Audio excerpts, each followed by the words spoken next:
qué los países árabes no apoyan a Irán frente a Estados Unidos e Israel? Te lo explico fácil. Esto es una extensión del reel que hice en Instagram, pero ahí tenía 60 segundos, acá tengo más tiempo de explayarme.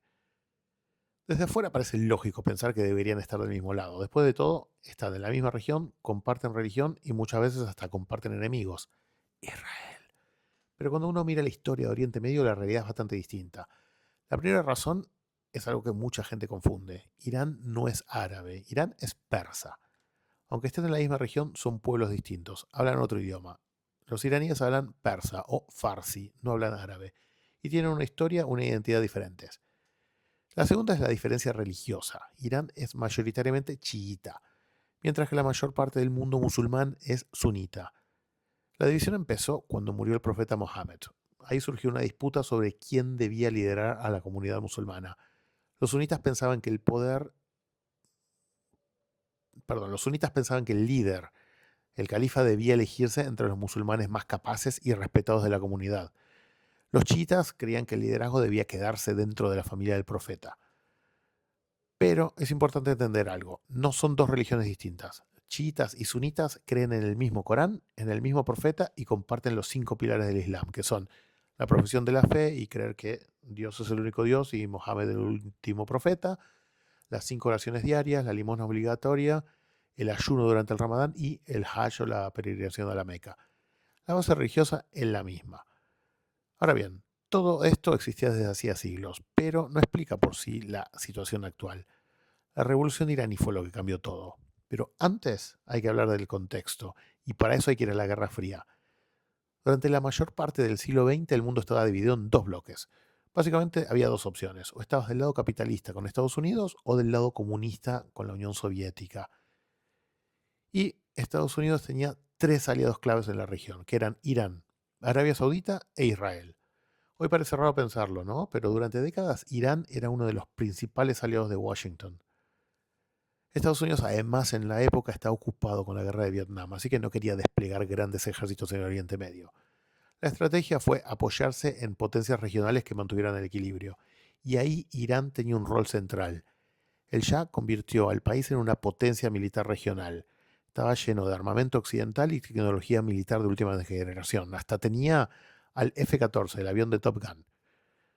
Bueno, en muchos sentidos, Irán funcionaba como la policía del Golfo. Arabia Saudita también era un aliado clave, sobre todo por el papel en el petróleo, y obviamente Israel. Aunque estaban del mismo lado, no significa que hubiera confianza total. Sobre todo entre Irán y Arabia Saudita existía una rivalidad silenciosa por el liderazgo del mundo musulmán. Arabia Saudita es un estado relativamente nuevo. Se fundó en 1932 y su legitimidad se apoya en su papel religioso como la guardiana de Meca y Medina, que son las dos ciudades más sagradas del Islam. Irán es una civilización muchísimo más antigua con una historia imperial milenaria, pero ese equilibrio se rompió en 1979, cuando pasó lo que nadie esperaba, que fue la revolución iraní. En plena Guerra Fría, cuando caían los gobiernos normalmente eran por revoluciones de izquierda o movimientos comunistas. Pero en Irán pasó algo completamente distinto. La revolución no vino de partidos marxistas, sino de las mezquitas. Un movimiento religioso que fue liderado por el Ayatollah Khomeini derribó al Shah, uno de los principales aliados de Estados Unidos, y con una policía secreta que hacía esto prácticamente imposible. Pero el mensaje de la revolución incomodó a todo el mundo. A las monarquías árabes, porque decía que las monarquías corruptas debían caer. Los pueblos musulmanes debían levantarse contra los gobiernos apoyados por Occidente. Y imagínate cómo esto sonaba en Arabia Saudita, en Kuwait o Bahrein. Para ellos la revolución iraní no era un cambio de gobierno, era una amenaza ideológica directa.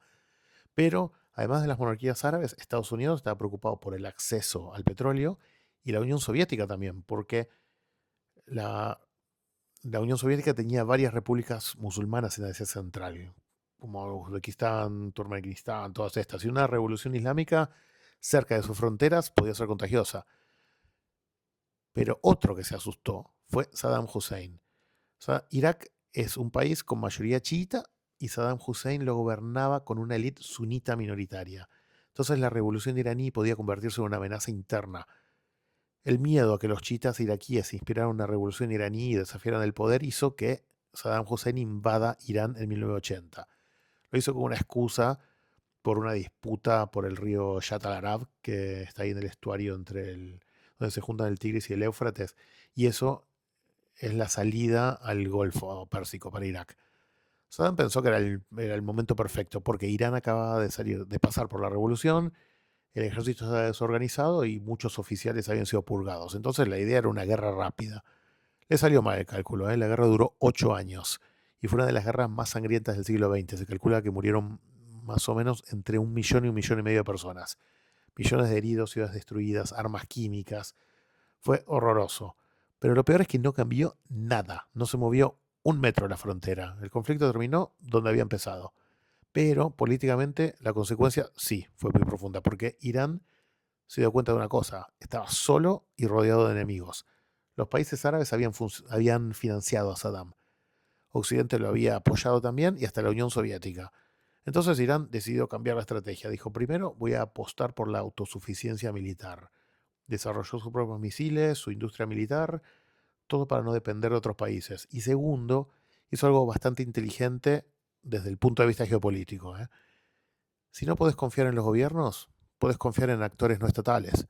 Así que empezó a financiar a movimientos, milicias y aliados locales en países de la región. El más conocido es el caso de Hezbollah en el Líbano, pero también lo hizo en otros países.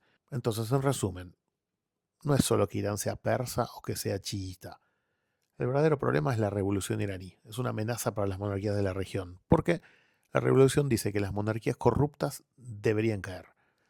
Entonces, cuando muchos gobiernos árabes dicen apoyar a Palestina, su prioridad estratégica es otra, porque Israel puede ser un problema político, pero la revolución iraní es un peligro directo para su poder. Por eso, muchos gobiernos árabes deciden pasar por alto Israel.